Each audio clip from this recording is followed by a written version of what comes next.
सबको प्रणाम। भगवान नारायण, मां सरस्वती, भगवान व्यास और अर्जुन को प्रणाम करते हुए आज की महाभारत कथा में हम इंद्र और दाल्भ ऋषि और उनके साथ बक ऋषि, ये इंद्र के साथ दो दीर्घजीवी ऋषि, उनकी चर्चा करेंगे। युधिष्ठिर ने मार्कंडेय ऋषि से पूछा कि भगवान, दाल्भ और बक दो ऋषि महान दीर्घजीवी हो गए हैं और उसमें कहा जाता है कि बक ऋषि 1,00,000 वर्षों का जीवन पाए थे। अब धरती पर ये हम लोग जल्दी सुने नहीं होंगे कोई 1,00,000 वर्ष भी जिया, लेकिन कहते हैं कि बक ऋषि जो थे वो 1,00,000 वर्ष जिए थे। और उनका जो इंद्र के साथ संवाद हुआ था उसके संदर्भ में चर्चा करेंगे। कहते हैं कि इंद्र जब इस धरती पर रहते थे तो एक बार वो घूमने निकले तो समुद्र तट पर उन्होंने बक ऋषि का बहुत सुंदर आश्रम देखा, जिसमें नाना प्रकार के फूल, केले वगैरह और बहुत सुंदर सुंदर वृक्ष लगे हुए थे। उनकी पर्णकुटी भी बहुत सुंदर थी।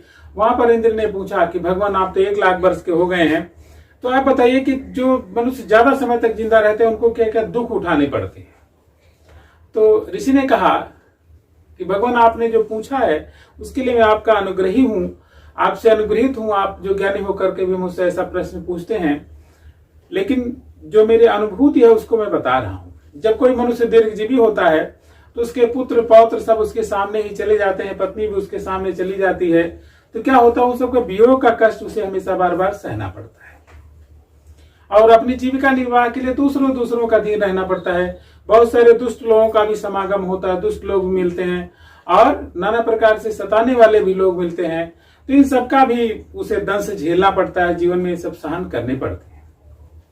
फिर इंद्र ने पूछा कि भगवान, आप बताइए कि जो सुख क्या है दीर्घजीवी होने का, आपने किन सुखों का अनुभव किया है कि आप इतने दीर्घजीवी रहे हैं फिर भी आपने बहुत सारे सुखों का अनुभव किया है, तो संसार में कौन सुखी है। तो बक ऋषि ने कहा कि जो अपने अधीन रहता है वही सर्वोत्तम सुखी है। जो अपने अधीन है, अपने घर में साग रोटी खा के भी जीवन निर्वाह कर रहा है, उससे बड़ा सुखी कोई व्यक्ति नहीं है। और जो दूसरों का अधीन रह करके मेवा खा रहा है वो भी दुखी प्राणी है, वह सुखी व्यक्ति नहीं है। तो दूसरों के अधीन रहना हमेशा दुख का कारण है और अपने अधीन रहना क्या है, सुख का संपूर्ण कारण है।